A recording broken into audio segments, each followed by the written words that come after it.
Hola compañeros, mi nombre es Jesús Rosete, del octavo semestre de la licenciatura en Derecho. De la materia es Práctica Procesal Civil y Mercantil, y el trabajo que vamos a exponer el día de hoy se trata sobre las sociedades mercantiles.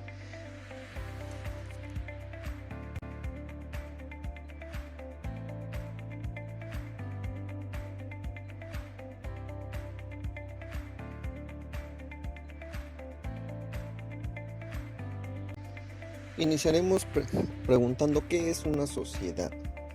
Las sociedades son el conjunto de personas con un mismo objetivo comercial, el cual buscan una mejor competencia ante los diversos escenarios que existen o diversas empresas que existen en el país. ¿Por qué se crean las sociedades? Pues las sociedades se crean porque realmente los pequeños contribuyentes o los pequeños comerciantes buscan una mejora y una mejor competencia en el mercado nacional. ¿Qué quiere decir esto?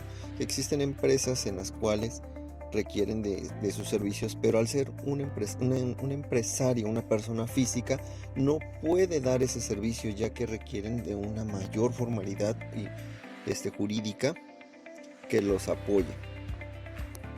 Es por ello que las personas físicas crean este tipo de grupos y forman una nueva empresa que les pueda aperturar un nuevo camino o les pueda aperturar una nueva forma de negocio y puedan competir ante otras.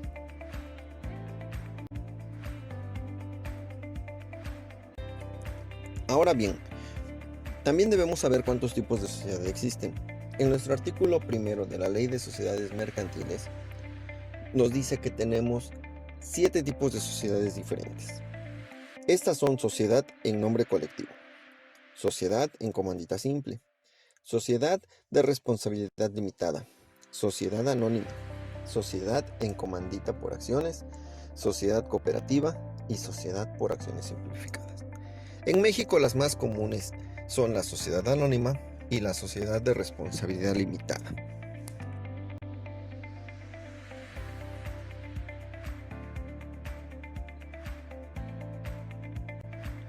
Sin embargo, ahora la cuestión y la pregunta que todos tenemos: ¿cómo se crea una sociedad?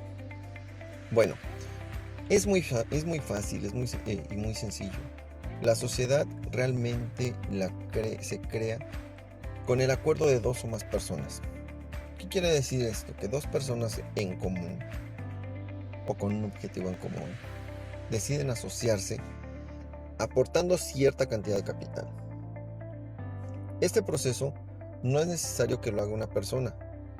Se acude directamente al fedatario público y primeramente, solicitará el nombre o denominación social a la Secretaría de Economía.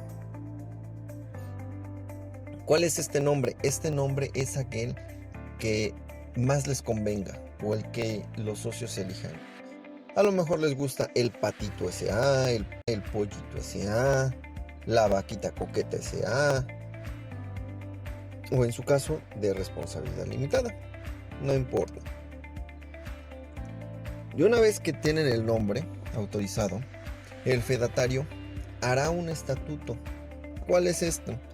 Dirá de qué se encargará cada uno de las personas que le integran, en este caso los socios, quiénes serán, de qué se va a encargar el representante legal, de qué se va a encargar también el comisario, y principalmente les va a preguntar a los socios cuál es el objeto social que va a tener. El objeto social no es más que a lo que se va a dedicar la empresa. A lo mejor a vender dulces, a vender chicles, a vender triciclos, a vender bicicletas. Algo en concreto con lo que se va a enfocar esa empresa, el giro de la empresa.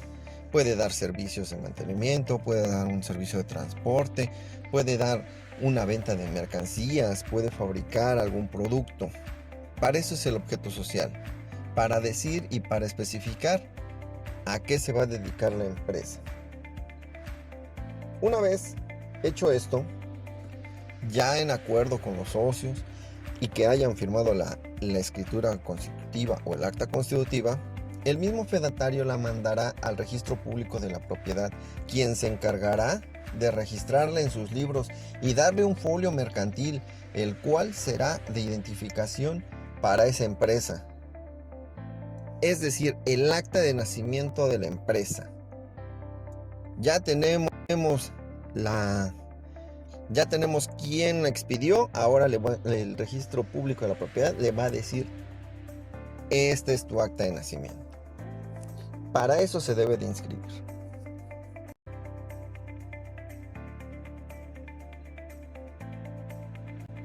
Ahora bien, las obligaciones de las sociedades. En este caso únicamente hablaremos de dos: de la sociedad anónima y de la sociedad de responsabilidad limitada. Las dos son muy parecidas, únicamente voy a nombrarles las más comunes, que en este caso pues es que deben de reunirse en asamblea los socios cuando menos una vez al año. Contar con un libro especial de socios en el cual se inscribirá el nombre, el domicilio de cada uno de ellos con indicaciones de sus aportaciones y la transmisión de las partes sociales, así como la reciente obligación de presentar avisos de modificaciones que se hagan en el capital social de la empresa, la salida o la incorporación de nuevos socios. Contar con un libro de actas donde conste cualquiera de las actividades, en este caso, discusión y aprobación de balance general del ejercicio, reparto de utilidades, nombramiento de gerentes, designación del consejo de vigilancia, división y armonización de las partes sociales, aportación suplementarias y las presentaciones accesorias, acciones que correspondan para exigir daños y perjuicios a los órganos de la sociedad, modificar el contrato social, cesión de partes sociales y admisión de nuevos socios, aumento y reducción del capital social, disolución de la sociedad, registrar todos aquellos actos, según sea el caso, en el registro público de la propiedad y del comercio o en el portal de sociedades mercantiles. Estas son las obligaciones que debe de tener tanto la responsabilidad limitada como la sociedad anónima. Independientemente de esas responsabilidades legales que ya tiene, no debemos dejar de lado la parte fiscal. En este caso, una vez que ya tenemos inscrita la sociedad, tenemos que dar aviso a lo que es la Secretaría de Hacienda y Crédito Público, para que ésta, a su vez, le otorgue su registro federal de contribuyentes y así pueda tener una partícipe en la sociedad. Es decir, yo no me puedo llegar a ostentar con alguien a una empresa y decir: ¿sabes qué? Mi nombre es Jesús Rosete de la empresa El Patito SADCB. Cuando a mí me quieran expedir una factura o me pidan una factura por los servicios que yo estoy prestando, no la voy a poder otorgar. ¿Por qué? Porque precisamente eso compete a la Secretaría de Hacienda y Crédito Público, en este caso la Secretaría de Administración Tributaria como órgano desconcentrado, quien nos tiene que dar los sellos digitales. ¿Cómo nos los va a dar? Primeramente tenemos que inscribirla, tenemos que ir a darla de alta. Y una vez que la damos de alta, tenemos que solicitar su firma electrónica. Posterior a la firma electrónica, entonces tenemos que sacar los sellos digitales. No debemos olvidar que una vez que ya esté de alta ante el SAT, mensualmente tenemos que estar reportando los ingresos de nuestras sociedades y hacer los cálculos que correspondan conforme a sus ingresos. Esto se hace derivado de que la obligación fiscal o la obligación de la sociedad tiene que cumplirse, y como lo dice el artículo 31 fracción cuarta, todos estamos obligados a contribuir al gasto público. En este caso, las empresas, así como nosotros, como las personas físicas, también están obligadas, porque crean un derecho a unas personalidades jurídicas que se crearon, que tienen un nacimiento, que tienen voz y voto y que van a participar en el gasto público también.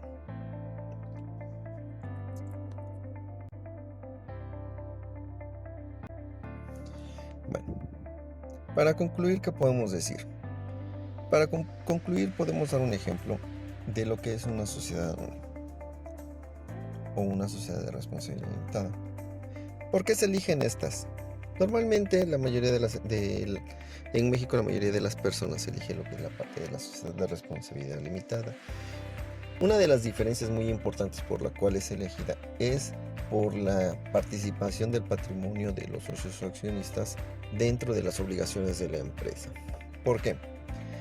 Por ejemplo, la sociedad anónima, su participación de los socios es hasta el monto del capital aportado. ¿Qué quiere decir esto?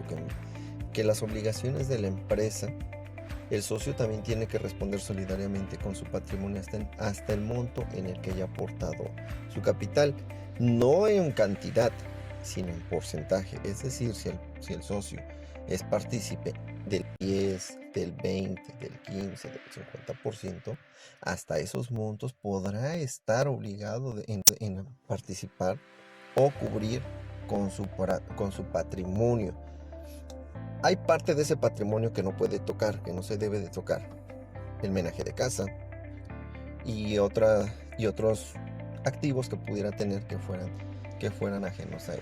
Sin embargo, es un riesgo que corre. En el de responsabilidad limitada es muy diferente. El de responsabilidad limitada únicamente se va a limitar hasta la aportación de sus socios. ¿Qué es esto? Cada socio que entre va a tener un porcentaje de participación y va a adquirir determinadas acciones. Sin embargo, cuando las obligaciones de la empresa sean mayores, el socio únicamente va a estar obligado hasta el monto de su aportación. ¿Cómo es esto? Que si el socio no ha liquidado sus aportaciones, únicamente va a estar obligado hasta el porcentaje que haya cubierto. O sea, tiene que cubrir lo que ya adquirió. ¿Cómo es esto? Por ejemplo, un servidor hace una sociedad con otras 3 personas y yo tengo el 30%. Si en cambio de ese 30% únicamente pago el 10 y quedó debiendo el 20, yo únicamente estoy obligado a pagar ese 20% que me corresponde y hasta ahí se acaba la obligación. Lo demás de las obligaciones lo tendrá que cubrir con el patrimonio de la empresa, con el patrimonio que hayan generado ese ente económico por el cual se están realizando la sociedad. Es una diferencia, aunque insignificante, pero muy relevante. Porque muchas personas crean sociedades y dicen, yo quiero una sociedad anónima, y muy felices de sociedad anónima. El problema es cuando llegan los problemas. Los problemas pueden generar que pierdan incluso parte de su patrimonio. La de responsabilidad limitada es un poquito más cuidadosa. No así también y como les dije anteriormente, debemos de cuidar la parte fiscal. En la parte fiscal debemos estar muy atentos de no cometer ningún tipo de infracción. Debemos de cuidar lo que indica la ley del impuesto sobre la renta en el título segundo. Lo que es la parte de sus declaraciones mensuales provisionales. Debemos de cumplir con la contabilidad, de tener un sistema donde llevemos los registros de todas las actividades que hacemos. Adicional a estas existen otras empresas u otras sociedades, pero que no lucran. Estas son sin fines de lucro. Estas pueden ser asociaciones civiles o sociedades civiles. Estas sociedades únicamente pueden dar servicio a la comunidad o dan el servicio a la comunidad. ¿De qué manera? Retribuyen únicamente parte de lo que la sociedad les ha dado, ahora es retribuirlo. Como limpiando parques, recogiendo basura, limpiando playas, limpiando ríos, cuidando el medio ambiente, e incluso también de ayuda mutua, como pues llevando calzado a las zonas de muy alto riesgo, de escasos recursos, llevando zapatos, llevando cobertores, llevando cobijas. Estas personas o estas sociedades no persiguen una ganancia, simplemente lo hacen por el fin de ayudar. En cambio, también deben de cumplir con la reglamentación del SAT y deben de solicitar los permisos correspondientes precisamente para que ese tipo de aportaciones o de ingresos que ellas obtienen se vea reflejado como un ingreso acumulado o sea agravado, sino que este tipo de ingresos se llaman donaciones. Estas donaciones se solicita el permiso ante la Secretaría del Bienestar, se solicitan los permisos ante la Secretaría de Hacienda y desde el momento de su creación se debe de poner una especial cláusula dentro o en el objeto social se debe plasmar que esa sociedad no va a perseguir ningún lucro.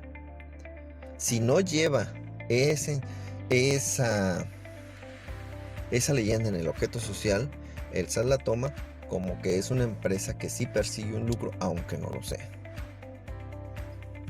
Bueno, amigos, de mi parte es todo. Muchas gracias por haberme escuchado, muchas gracias por haber prestado atención a lo poco que les puedo explicar y espero que haya sido de mucha ayuda. Hasta luego.